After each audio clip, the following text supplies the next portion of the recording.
लोगों के जहन में है नीतीश कुमार को लेकर के नए साल पर दरवाजा आपका खुला हुआ है? हमारा तो खुला हुआ है। नीतीश कुमार को भी खोल कर रखना चाहिए, मुख्यमंत्री है उनको खोल कर रखना चाहिए। दोस्तों, नए साल की शुरुआत हो गई है। 2025 का आज दूसरा दिन है, 2 जनवरी है और ये साल बीजेपी को बहुत भारी पड़ने जा रहा है। हम दावे से ये बात कह सकते हैं और तथ्यों के साथ इस बात को कह रहे हैं। तथ्य क्या है? बिहार देश की राजनीति का केंद्र, वहां पर बड़ी राजनीतिक उलटफेर होने जा रही है और इसके संकेत तो कई दिनों से मिल रहे हैं। लगातार हम खबर भी आपको दिखा रहे हैं, लेकिन जो सबसे बड़ा यक्ष प्रश्न बना हुआ था कि लालू प्रसाद यादव का क्या रुख होगा नीतीश कुमार को लेकर। देखिए, नीतीश कुमार तो हाथ पैर मार रहे हैं, महागठबंधन में एंट्री चाह रहे हैं, इंडिया गठबंधन में जाना चाह रहे हैं, लेकिन तेजस्वी यादव ने जब से सीतामढ़ी में वो बात कही कि नीतीश कुमार बर्दाश्त नहीं होंगे, उसके बाद सबकी निगाहें लालू यादव पर टिकी हुई थी। अब देखिए, लालू यादव ने कल 1 जनवरी को एक बड़ा बम फोड़ा है। भाजपा के नेताओं की नींद उड़ी हुई है, पटना से दिल्ली तक हलचल मची हुई है। लालू यादव ने एक निजी यूट्यूब चैनल, न्यूज चैनल है हेडलाइंस बिहार, उस पर साक्षात्कार करते हुए, इंटरव्यू देते हुए उन्होंने स्पष्ट कर दिया कि हमारा दरवाजा और दिल दोनों ही नीतीश कुमार के लिए खुला हुआ है। नीतीश कुमार को भी अपना दरवाजा खोलना चाहिए। और उसके बाद तो बीजेपी की नींद उड़ गई है। मतलब 2025 में, मैंने पिछले वीडियो में भी कहा था दोस्तों कि खरमास का महीना है, बड़ा भारी पड़ता है सत्ता पक्ष और विपक्ष दोनों को। खरमास 15 दिनों में खत्म होने जा रहा है और उसके बाद बिहार में एक बड़ा खेल होगा। महागठबंधन की सरकार बनेगी, देश में इंडिया गठबंधन की सरकार बन सकती है, क्योंकि बीजेपी अब 303 सीटों वाली बीजेपी नहीं है। ऑक्सीजन सप्लाई बिहार से हो रहा है। 1 दर्जन सांसद जदयू के हैं जो महागठबंधन के साथ अगर जाएंगे, इंडिया गठबंधन के साथ जाएंगे तो बड़ा खेल होगा। तो पूरी खबर आपको विस्तार से बताएंगे दोस्तों, इसका हम विजुअल भी आपको दिखाएंगे। इसके अलावा और भी खबरें हैं हेमंत बिस्व शर्मा को लेकर। उन्होंने फिर से आसाम में जो मजदूर हैं उनको लेकर उन्होंने बांग्लादेशी कहा है, एक अलग ही प्रकरण वहां चल रहा है। तो इन तमाम खबरों पर हम चर्चा करेंगे। सबसे पहले आप सभी का हम स्वागत कर ले द लाइव टीवी में। मेरा नाम उदीप तारन है। द लाइव टीवी, सच सबसे आगे। खबरों की शुरुआत बिहार से और केंद्र है। आज केंद्र का चर्चा का जो केंद्र है वो बिहार ही रहेगा। कल लालू प्रसाद यादव का एक इंटरव्यू बड़ा वायरल हो रहा है।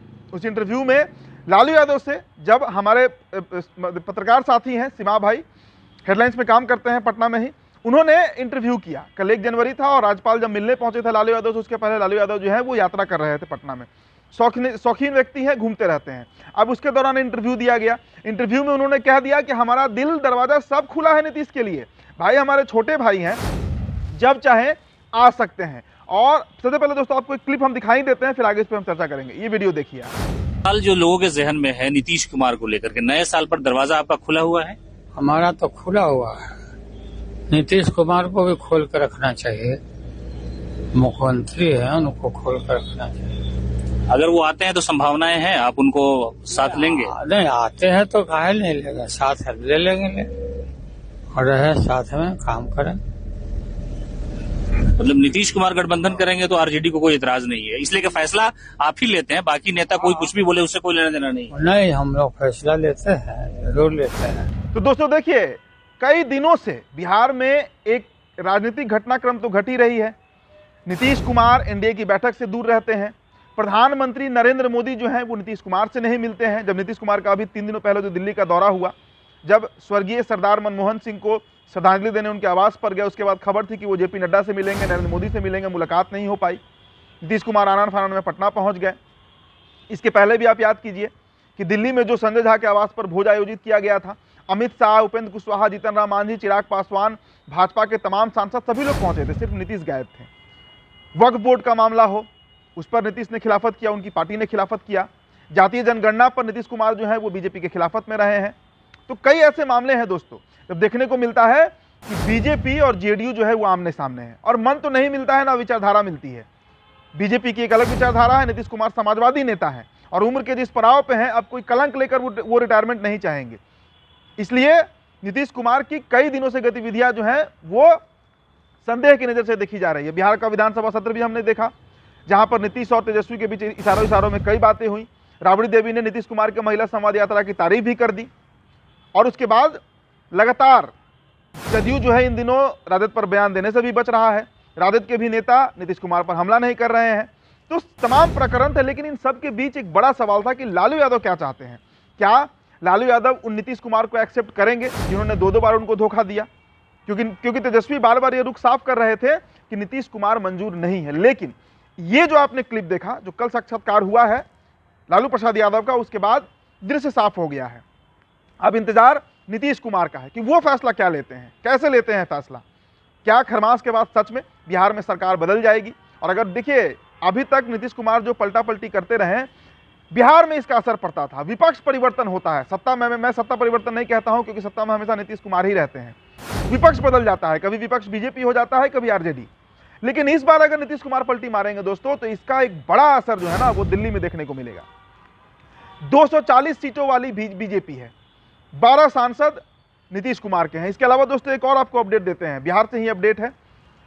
चिराग पासवान और जीतन राम मांझी जो है, वो भी इन दिनों नरेंद्र मोदी के नहीं बल्कि नीतीश कुमार के हनुमान बने हुए हैं। मतलब भाजपा के एनडीए से 17 सांसद, माफ कीजिएगा 18 सांसद, मांझी जी को भी अगर जोड़ लिया जाए तो 18 सांसद बीजेपी से अगर एक तरफा स्विच करते हैं तो सरकार डगमगा जाएगी दिल्ली की। और फिर चंद्रबाबू नायडू वक्फ बोर्ड को लेकर उनमें भी गुस्सा है। मौलाना अरशद मदनी ने तो ऐलान भी किया है, बुलाया भी है, न्योता भी दिया है। तो ऐसे में 2025 बड़ा भारी पड़ने जा रहा है बीजेपी को, ये तय है। लालू यादव ने कल इसका ऐलान कर दिया साल के पहले दिन। अगली खबर देखिए दोस्तों, अगली खबर है कि नरेंद्र मोदी, जिसकी हम चर्चा भी कर रहे थे, नरेंद्र मोदी को नीतीश कुमार से मिलने का समय नहीं रहता है, लेकिन एक गायक से वो मिल लेते हैं, एक कलाकार से मिल लेते हैं। और मिलते नहीं है, लंबी बातचीत होती है, गीत गाना ही होता है, मतलब गीत सुनते हैं नरेंद्र मोदी। वीडियो काफी वायरल है। पंजाबी गायक दिलजीत से मिलने के लिए नरेंद्र मोदी के पास काफी समय रहता है, लेकिन बिहार के सीएम नीतीश कुमार के लिए पीएम नरेंद्र मोदी के पास मिलने का समय नहीं रहता है। पहले मुलाकात का समय दिया जाता है और फिर बाद में मिलने से इनकार कर दिया जाता है। तो इसके क्या कारण है? क्या बिहार में खेला होने वाला है? तो क्या यह बिहार का अपमान नहीं है जब मोदी जी एक चुने हुए मुख्यमंत्री को महत्वपूर्ण बैठक की समय देकर उससे पीछे हो जाते हैं?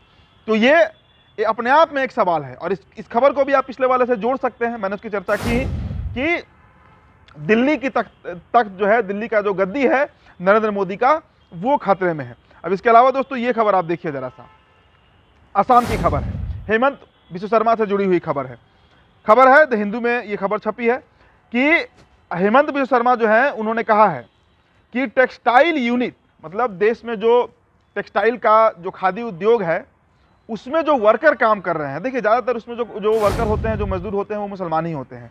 इसलिए इस खास इंडस्ट्री का, इस खास विभाग के ऊपर हेमंत बिश्व शर्मा ने कहा है कि उसमें ज़्यादातर जो लेबरर काम कर रहे हैं, जो मजदूर काम कर रहे हैं, वो बांग्लादेशी हैं और उनकी अब जांच होनी चाहिए। उनका आधार कार्ड से लेकर उनका रेसिडेंस सब कुछ पता करना चाहिए, और अगर वो बांग्लादेशी निकलते हैं तो उनको नौकरी से निकाला जाना भी चाहिए। तो दोस्तों देखिए, टेक्सटाइल इंडस्ट्रीज आज का नहीं है, सैकड़ों, कई दशक, कई मतलब 100 साल का ये इंडस्ट्री है।